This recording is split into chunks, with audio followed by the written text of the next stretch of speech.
Kanchanamala here. Yes. ദേ കൃത്യസമയത്താ വിളിച്ചത്. ആ ഞാനിവിടെ എല്ലാം പറഞ്ഞ് സെറ്റപ്പ് ആക്കിയിട്ടുണ്ട്. ആ ഇനി എല്ലാം നിങ്ങളുടെ കയ്യിലാ. ആ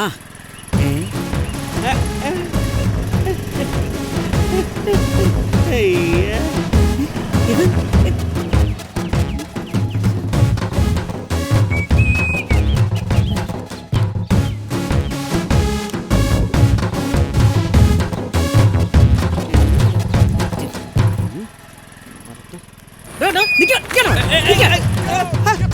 നടക്കണത്തല്ലേ മാറി മുന്നിന്ന്.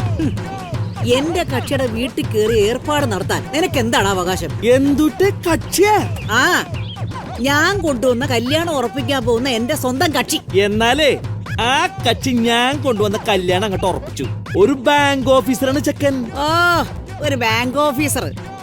എന്റെ വില്ലേജ് ഓഫീസർ ക്ലർക്കിന്റെ മുന്നിൽ നിൽക്കാനുള്ള യോഗ്യത ഉണ്ടോടാ നിന്റെ ബാങ്ക് ഓഫീസർക്ക്? നിങ്ങളോട് തർക്കിച്ച് നിൽക്കാനേ എനിക്ക് താല്പര്യമില്ല. അങ്ങോട്ട് മാറുതല്ലേ. എനിക്ക് പോയിട്ട് ഒരുപാട് പണിയുള്ളതാ. മാറില്ല. മാറാനെ പറഞ്ഞ എന്ത് അവിടെ നിക്കണം. നിന്റെ കക്ഷിയോട് സംസാരിച്ചെന്ന് പറഞ്ഞ് അന്ന് നീ എന്നെ വഴി തടഞ്ഞു. ആ നിലയ്ക്ക് എനിക്ക് നിന്നെ തടയാം. ഇത് വലിയ മാറണ എന്താ ഇവിടെ ബഹളം?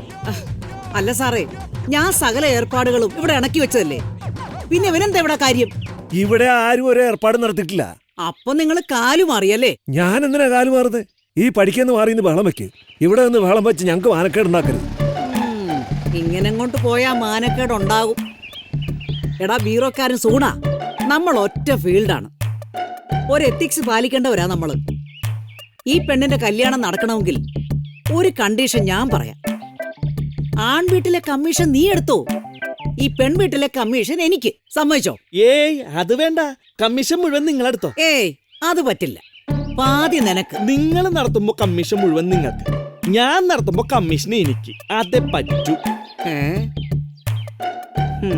ഈ തന്തപ്പൊടിയുടെ നിപ്പും ഭാവവും കണ്ടിട്ട് നീ കൊണ്ടുവന്ന കാര്യത്തിൽ അയാൾക്ക് താല്പര്യം തോന്നുന്നു. ഇതേ പവൻ മാരേജ് ബ്യൂറോ ആണ്. ആ എന്ന് എല്ലാവരും കേൾക്കാൻ വേണ്ടി ഞാൻ പറയുക, എനിക്ക് കമ്മീഷൻ തരാതെ ഈ പെണ്ണിന്റെ കല്യാണം നടത്തിയാല് ആ കല്യാണ പന്തലിൽ ഞാൻ കെട്ടി തൂങ്ങും. കാഞ്ചനമാലയാ പറയുന്നത്. അങ്ങനെ ചില അയച്ചിറക്കാൻ നമുക്ക് മൊയ്തീര് നോക്കിയാലോ? ഉടനടി ബ്രോക്കർ അത്ര ബ്രോക്കർ. ഇങ്ങനത്തെ ബ്രോക്കർ എവിടെയും കണ്ടിട്ടോ ചേട്ടൻ? ഇതുവരെ നല്ല കല്യാണം. എടാ സൂണ ഓർത്തോ, നിന്റെ ബ്യൂറോക്കത്തും കയറി ഞാൻ കെട്ടി തൂങ്ങും.